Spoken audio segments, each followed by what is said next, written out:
Just no mother-in-law announced she'll be coming over at 2, but I have a stripper pole in my living room. Lol. This is happening live, but I actually don't need advice. I'll appreciate it regardless, but don't feel pressured to give advice. This is just me sharing. This is happening as I type this. I'm currently at work until 2:30 and my BF is home. His mother texted him that she and father-in-law will pass by at 2 and bring lunch. BF immediately texted me, babe, the stripper pole. So I'm at work laughing, imagining the absolute horror in their faces when they walk in and first thing they see is my shiny beautiful stripper pole. Did I mention that they are very Christian? I'm talking the worst kind. Nothing against Christians, but I don't like extremists of any form, and they use their faith to hurt people. So I texted back, duck it, it's a house. They'll have to live with it. I will definitely update.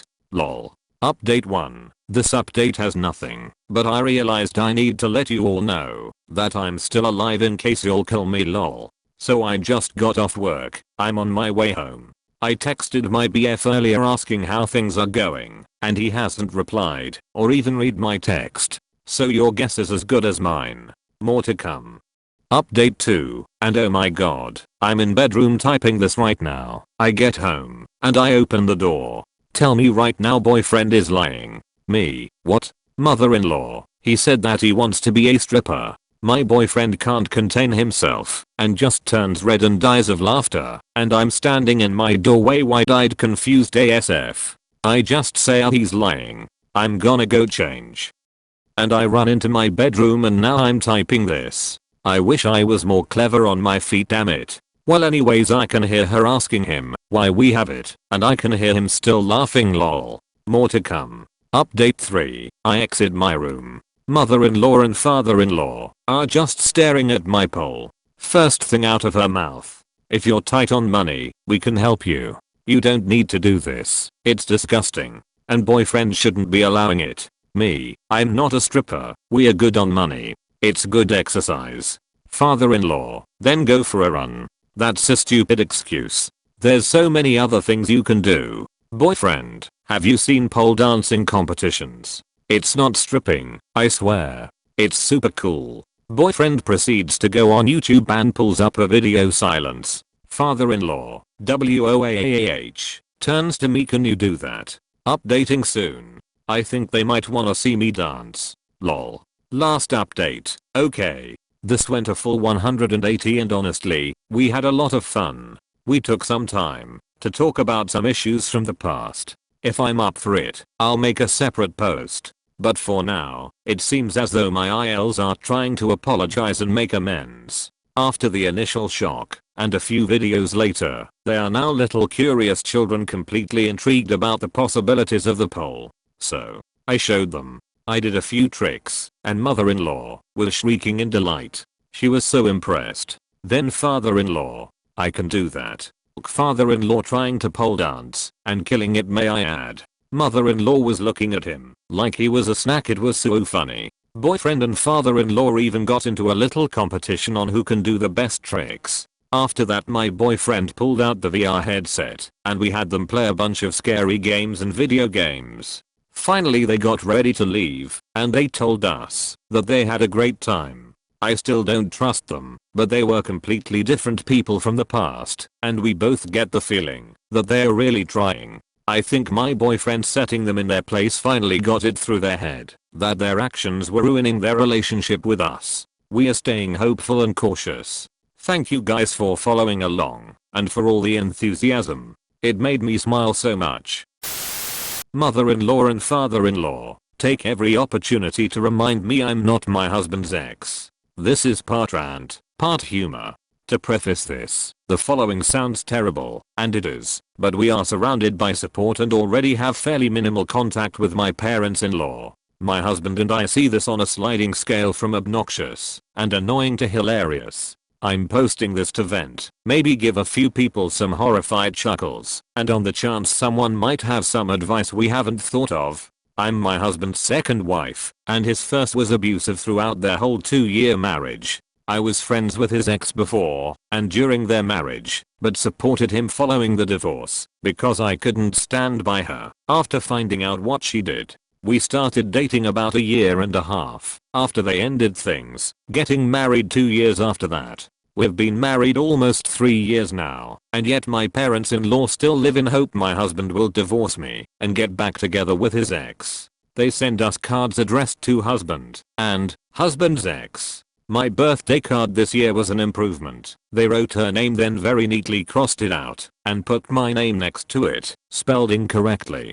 They constantly ask my husband how his ex is, knowing full well he has a restraining order against her. They openly compare me to her in everything from appearance to family to religion to occupation. When I was picking out my wedding dress, before we dropped most contact with them, I invited my mother-in-law to help me as I don't have a mother, and I thought it might improve our relationship, and she kept handing me dresses well below my size then saying oops, my mistake, that was husband's ex S size. They subtly imply that I broke them up and manipulated him into a relationship with me. My mother-in-law has even tried to convince me, in the guise of genuine concern, that she believed he was cheating on me with his ex. They used to constantly ask my husband and his ex when they were having children, but have been actively discouraging us from having them, which is fine by us as we don't want them. It would honestly probably be more horrifying if it wasn't so baffling and so funny how badly deluded they are.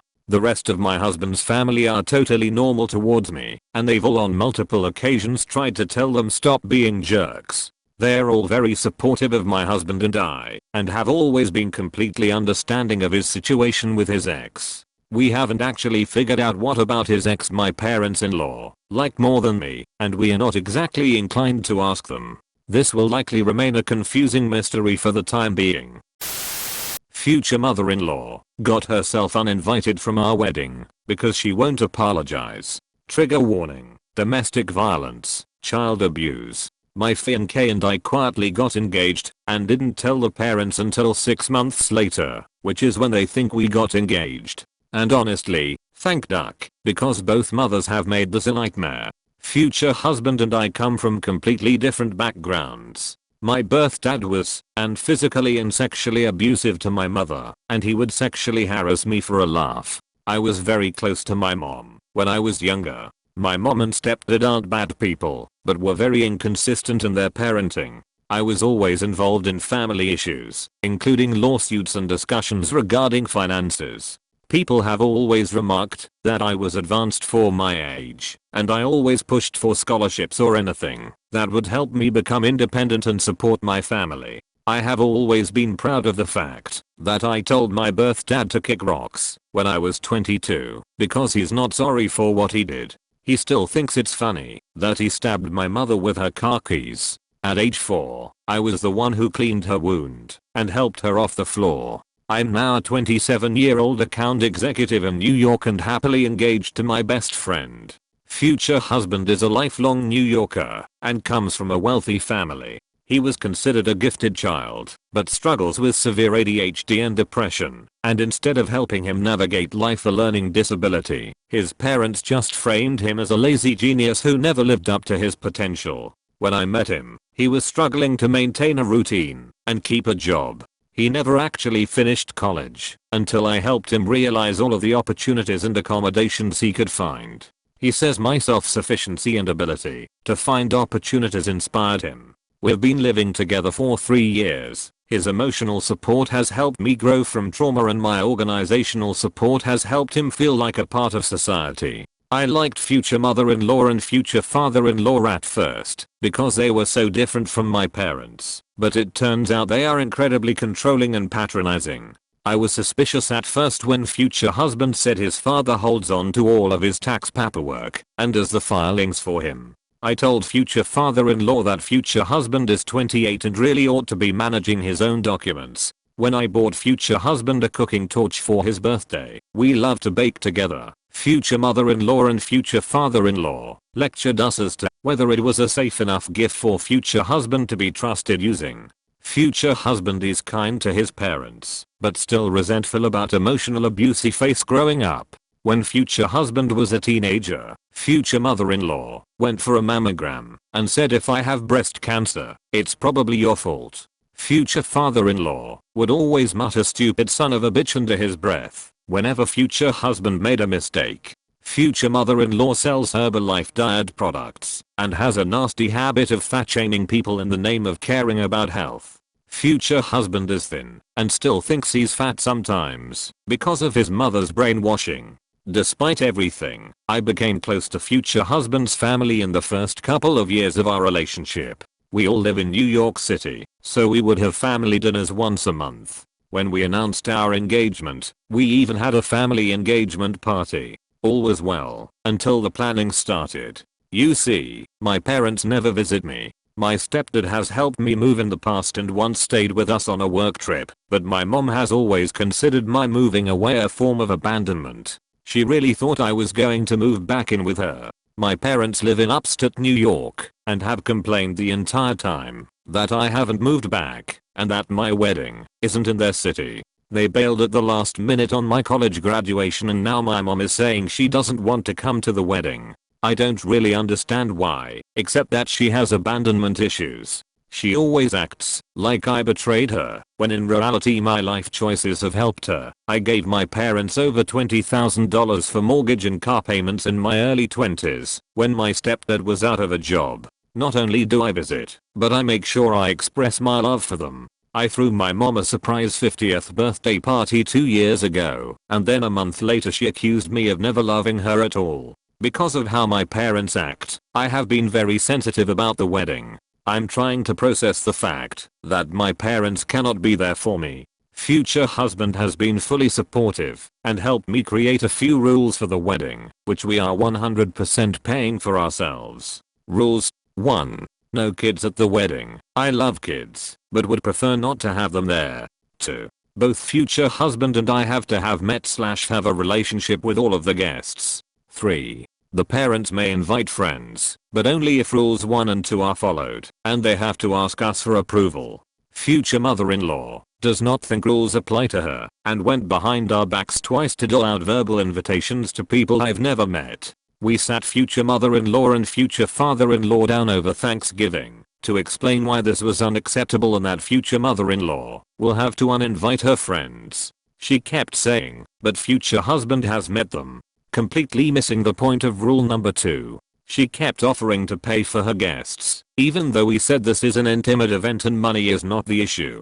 The 70 guests are all very close friends and family, and if anyone is bringing a date I have asked to meet them first. Future mother-in-law was incredibly snide, bitching about how I must hate kids and how bossy I'm with all my rules. We are paying $26,000 to have the wedding of our dreams. I do not see why her preferences are relevant. It's ironic, as future mother-in-law eloped with future father-in-law because she was upset that her parents could not attend her wedding. Her own in-laws were offended, but accepted and respected her need to be comfortable. Everything broke down in January when we had a family gathering and future mother-in-law kept pushing future husband around. He snapped and started telling her off. Then I jumped up and fully supported him. I said he was too old for this behavior and that she had absolutely no place ordering him around. She yelled, "You are the kids. You do not speak to me like this," and berated me for all my rudeness. I had been incredibly kind and tolerant over the years, only speaking out when she was violating a boundary. A few days later, she tried to pretend nothing had happened. I demanded an apology via text for everything she said at the gathering, for disrespecting our wedding rules, for making rude body shaming comments about future husband and what dress size I ought to be for the wedding, and for ordering future husband around. Future husband and I have both pushed for an apology to no avail. She simply thinks that she is never wrong. Future husband and I have been vulnerable with future mother-in-law, telling her honestly how my family situation has made this difficult. She continued to blame me for how I'm treated and said I was too angry and sensitive and that she didn't see how our marriage could last if I act this way. Meanwhile, I refused to be treated like a kid when I always had to navigate life with the self-sufficiency and emotional maturity of an adult. She called a family meeting without me where future father-in-law told her how disrespectful she can be at times. She told future father-in-law that he should be grateful she does what is best for everyone. Future father-in-law's mother, future husband's grandma, thinks future mother-in-law has no filter, but that she has good intentions. Future husband's grandma doesn't like being bossed around by future mother-in-law either, but wants everyone to get along, so she doesn't say anything. Future husband and I came to the conclusion that future mother-in-law will not be invited to the wedding if she doesn't apologize. Every time she is asked to apologize, she digs a deeper hole. I refuse to put up with this level of disrespect, and I don't think she has the right to push anyone around. Future husband told her that her invitation is contingent upon an apology, but she continues to text the family group chat as if nothing is wrong. She is in for a rude awakening when she realizes we're not ducking around. I've mentioned the situation in a couple of wedding groups online and people think I'm being too harsh, but I don't see what's so hard about apologizing, unless she's a narcissist. Future mother-in-law showed her ass 1,000 times despite supposed good intentions. To be quite honest, I think future mother-in-law counted on always being able to push future husband around and hates me whenever I stand in her way. I'm proud of him for standing up to her. Having written this whole thing out, I feel proud to be the person I always wanted to be, someone who has enough money and life stability to stand up to bullies. That said, I would love the support from Reddit, as the wedding drama has tired me the duck out, and I just want to be happy. Edit. I'm a lurker, and not a huge poster, but it looks like someone gave me gold. Thanks.